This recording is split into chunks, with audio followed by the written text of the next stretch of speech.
आप सभी को बचपन से यही बताया गया होगा कि शिव जी का ना आदि है और ना ही अंत, अर्थात भगवान शिव ना ही जन्मे हैं और ना ही कभी मृत्यु को प्राप्त होंगे।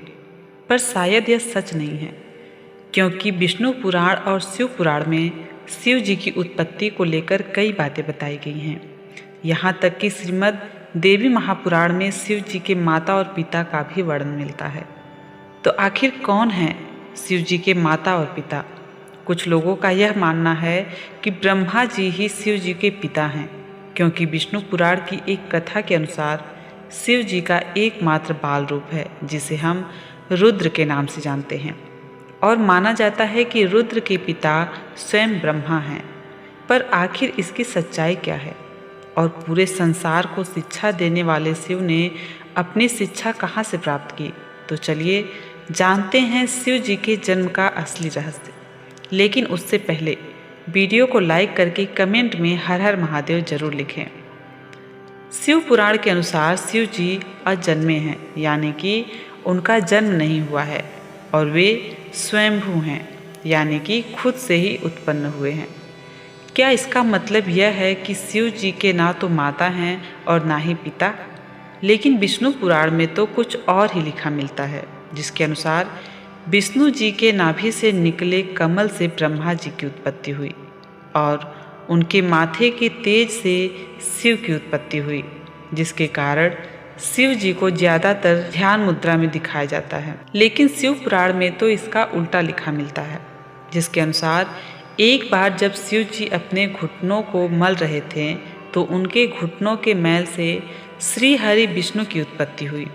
अब इस मामले में तो दोनों पुराणों में अलग अलग बातें बताई गई हैं, परंतु विष्णु पुराण की एक और कथा के अनुसार ब्रह्मा ही शिव जी के पिता हैं। क्या यह सच है? तो चलिए जानते हैं इसकी सच्चाई। लेकिन उस कथा को समझने से पहले एक और कथा को जान लेते हैं, जो काफ़ी ज़्यादा प्रसिद्ध है। और इसी कथा के अनुसार शिव जी को आदि अनादि का दर्जा मिला, यानी कि ना ही उनका कोई शुरुआत है और ना ही अंत। दरअसल एक समय की बात है, भगवान विष्णु और ब्रह्मा में यह बहस छिड़ गई कि उन दोनों में से कौन ज़्यादा महान है। ब्रह्मा जी को अपने सृष्टिकर्ता और सृष्टि को रचने का अभिमान था, वहीं विष्णु को इस जगत के पालनहार होने का घमंड था। दोनों के बीच बहस काफ़ी बढ़ गई और तभी दोनों के बीच में एक विशालकाय खंभा आ खड़ा हुआ। उस खंभे के अंदर से आवाज़ आई कि जो भी इस खंभे का आखिरी हिस्सा खोज लेगा वही सर्वश्रेष्ठ होगा। यह सुनकर दोनों ने खंभे का आखिरी छोर खोजने का निर्णय लिया। ब्रह्मा जी ने एक हंस का रूप धारण किया और खंभे का ऊपरी हिस्सा खोजने के लिए उड़ चले। वहीं विष्णु ने एक बराह का रूप लिया और खंभे का निचला हिस्सा खोजने को निकल पड़े। हजारों वर्षों तक खोजने के बावजूद दोनों को उसका आखिरी छोर नहीं मिला। इसके पश्चात वे थक हार कर वापस लौट आए। अंततः खंभे के भीतर से शिव जी प्रकट हुए।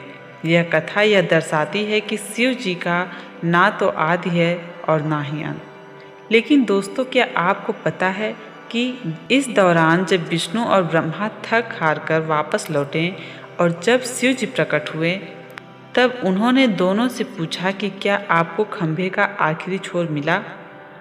विष्णु जी ने निराशा भरे शब्दों में कहा कि मैं इसका आखिरी हिस्सा खोजने में असफल रहा। परंतु ब्रह्मा जी ने यह झूठ बोला कि वह इसका आखिरी हिस्सा खोजने में सफल रहे।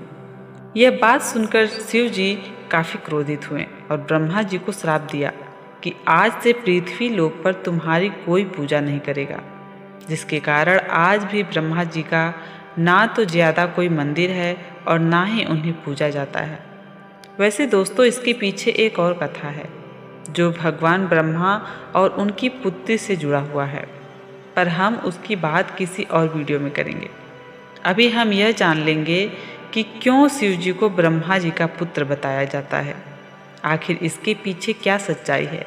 तो चलिए अब इस कथा को भी जानते हैं।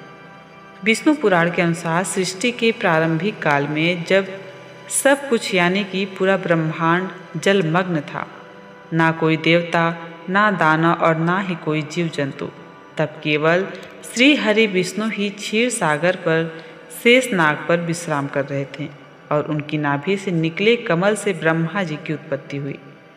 इसके पश्चात ब्रह्मा जी और विष्णु जी इस सृष्टि की उत्पत्ति और रचना को लेकर बातें करने लगे। इसी दौरान शिव जी भी वहाँ प्रकट हुए। जब शिव जी वहाँ प्रकट हुए तब ब्रह्मा ने उन्हें पहचानने से इनकार कर दिया। इससे शिव रूठ गए और वहाँ से चले गए। तब विष्णु जी ने ब्रह्मा जी को दिव्य दृष्टि प्रदान की, जिसके पश्चात ब्रह्मा जी को अपनी गलती का एहसास हुआ। तब ब्रह्मा जी ने शिव जी से माफ़ी मांगी और उनसे यह वरदान मांगा कि वे उनके पुत्र रूप में जन्म लें। शिव जी ने ब्रह्मा जी की प्रार्थना स्वीकार की और उन्हें आशीर्वाद दिया कि वे उनके पुत्र रूप में जन्म लेंगे। हजारों साल बीत जाने के बाद जब ब्रह्मा जी ने इस सृष्टि की रचना शुरू की तब उन्हें एक बच्चे की जरूरत पड़ी और तब उन्हें शिव जी का आशीर्वाद याद आया, जिसके बाद ब्रह्मा जी ने कठोर तपस्या की और उनकी तपस्या से प्रसन्न होकर भगवान शिव एक बालक रूप में उनकी गोद में प्रकट हुए। आपकी जानकारी के लिए बता दूं कि यह भगवान शिव का एकमात्र बाल रूप है। दरअसल जब शिव जी बाल रूप में प्रकट हुए तो काफ़ी ज़्यादा रोने लगे और जब ब्रह्मा जी ने उनके रोने का कारण पूछा तो उन्होंने बड़ी ही मासूमियत से कहा कि वे इसलिए रो रहे हैं क्योंकि उनका कोई नाम नहीं है। तब ब्रह्मा जी ने उन्हें रुद्र नाम दिया, जिसका अर्थ होता है रोने वाला। परंतु इसके बावजूद भी शिव जी शांत नहीं हुए क्योंकि उन्हें यह नाम पसंद नहीं आया, जिसके बाद ब्रह्मा जी ने उन्हें दूसरा नाम दिया जो है सर्व। पर शिव जी को यह नाम भी पसंद नहीं आया, जिसके बाद ब्रह्मा जी ने उन्हें एक और नाम दिया, जैसे भव, उग्र, भीम, पशुपति, ईशान, महादेव। और इसी तरह ब्रह्मा जी ने शिव जी को 108 नाम दिए और माना जाता है कि यह सारे नाम धरती पर ही लिखे गए थे। पर दोस्तों, शिव जी के जन्म का असली सच्चाई तो अभी तक हमने नहीं जाना। तो चलिए अब हम जानते हैं कि शिव जी के जन्म की असली कहानी। आखिर कौन है उनके माता पिता। लेकिन उससे पहले आपसे एक विनती है कि अगर आपको यह वीडियो अच्छी लग रही हो तो अपने दोस्तों, रिश्तेदारों और अन्य शिव भक्तों को जरूर शेयर करें और कमेंट में लिखें हर हर महादेव। श्रीमद् देवी भागवत पुराण में शिव जी के माता पिता और उनके जन्म की बातें बताई गई हैं। यहाँ तक कि इसमें त्रिदेवों यानी कि ब्रह्मा और विष्णु के भी जन्म की सच्चाई देखने को मिलती है। दरअसल जब हम शिव कहते हैं तो वह निराकार ईश्वर की बात होती है और जब हम सदा शिव कहते हैं तब ईश्वर महान आत्मा की बात होती है और जब हम शंकर या महेश कहते हैं तो सती या पार्वती के पति महादेव की बात होती है। बस बहुत से भक्त यह भेद नहीं कर पाते और सभी को समान मानते हैं। अब श्रीमद् देवी महापुराण के अनुसार देखा जाए तो एक बार की बात है, नारद जी ने अपने पिता ब्रह्मा जी से पूछा कि इस सृष्टि की शुरुआत किसने की है और साथ ही भगवान शिव, विष्णु और उनके पिता कौन हैं। तब ब्रह्मा जी ने उत्तर दिया, कहा कि प्रकृति रूपी माँ दुर्गा और काल सदाशिव ही उनके माता पिता हैं और उन्होंने ही त्रिदेवों यानी कि ब्रह्मा, विष्णु और शिव की रचना की है।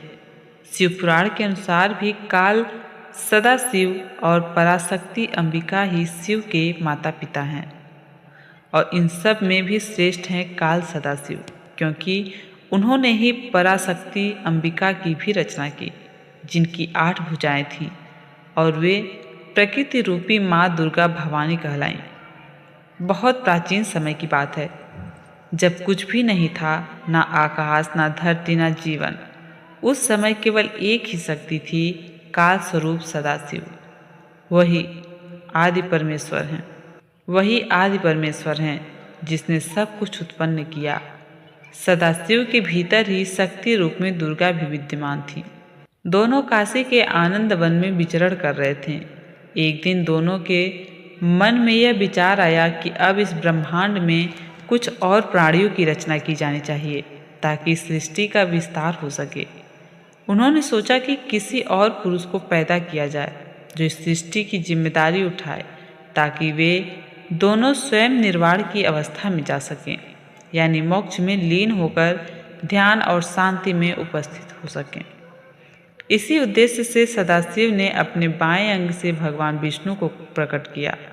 इसका मतलब यह है कि उन्होंने अपने शरीर के एक हिस्से से विष्णु को जन्म दिया। इसके बाद सदाशिव और दुर्गा ने एक और सृजन की योजना बनाई और वह था ब्रह्मा जी का जन्म।